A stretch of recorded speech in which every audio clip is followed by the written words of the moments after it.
नमस्कार, मैं श्रीकांत चौहान आप सभी का ट्रेड टॉक के पॉडकास्ट में स्वागत करता हूं। अगर हम ग्लोबल इक्विटीज़ को देखें तो यहाँ पे लगातार सेलिंग प्रेशर बना हुआ है। ऑल्दो प्रीवियस लोस के ऊपर हमेशा ही ग्लोबल इक्विटीज़ में, स्पेशली अगर आप देखें तो यूएस मार्केट्स में हमने अच्छी खासी रिवर्सल एक्टिविटी भी देखी है। लेकिन इस बार अगर आप देखें तो हायर लेवल्स का जो प्रेशर बना हुआ है वो मार्केट में जो अपसाइड है वो कम करते जा रहा है, और इसी वजह से हमें लगता है कि इक्विटीज़ ग्लोबली अंडर प्रेशर रहेंगे। अगर हम ग्लोबल मैक्रोस की बात करें तो ये भी इमर्जिंग मार्केट्स के लिए अनफेवरेबल है। 10 साल के बॉन्ड यील्ड अभी 4.14 के करीब आ चुके हैं, जो कभी 3.95 से लेकर 4% के करीब थे। और ये सभी बॉन्ड यील्ड बढ़ने का रीज़न यही है कि वहाँ यानी कि यूएस में जो इंटरेस्ट रेट की जो दरें हैं उसमें जो कटौती आने वाली है वो काफ़ी छोटी हो सकती है, शैलो हो सकती है, और इसी वजह से बॉन्ड यील्ड जो है वो लगातार बढ़ते जा रहे हैं। अगर हम डॉलर इंडेक्स की बात करें तो यहाँ पे भी 104 के करीब ये आ चुका है। क्रूड में डिस्पाइट जियोपॉलिटिकल टेंशंस एक डाउनवर्ड ट्रेंड बना हुआ है और वो $73-74 के आसपास ही ट्रेड कर रहे हैं। लेकिन अगर इसका इम्पैक्ट देखें तो ये इम्पैक्ट जो जियोपॉलिटिकल टेंशंस का जो इम्पैक्ट है वो गोल्ड और सिल्वर में जा रहा है, और वहाँ पे हम तेज़ी देख रहे हैं। और ये दोनों बुलियन अपने प्रेशियस मेटल्स अपने ऑल टाइम हाइस के नज़दीक ट्रेड कर रहे हैं। तो हमें हमारे मार्केट के लिए भी लगता है कि कुछ डाउनवर्ड प्रेशर जारी रहेगा।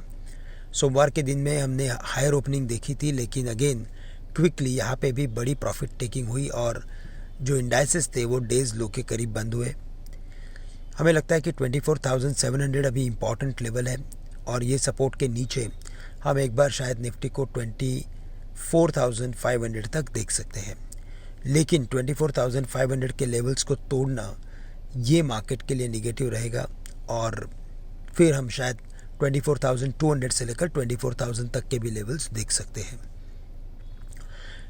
जैसे मैंने कहा कि हायर लेवल्स पे प्रेशर बना हुआ है, तो 24,900 के ऊपर हम कुछ शॉर्ट कवरिंग देख सकते हैं, लेकिन 25,050 के करीब बड़ा रेजिस्टेंस बना रहेगा, क्योंकि यहाँ पे एक बड़ी कॉल राइटिंग खड़ी है।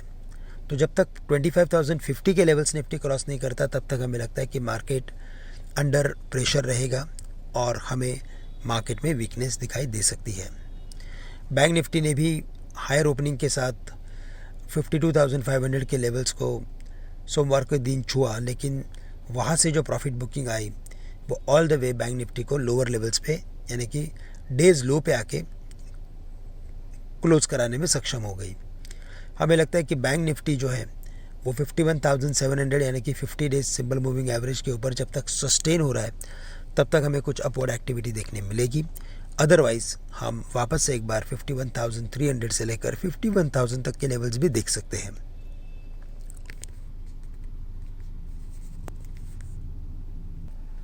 बाकी इंडाइसेस की बात करें तो निफ्टी, आईटी और कमोडिटीज़ जहाँ पे हमने कुछ एक्शन देखा था, इन दोनों इंडाइसेस में भी हमें डाउनवर्ड एक्टिविटी या तो अपवर्ड लेवल्स पे अच्छी खासी सेलिंग नज़र आ रही है।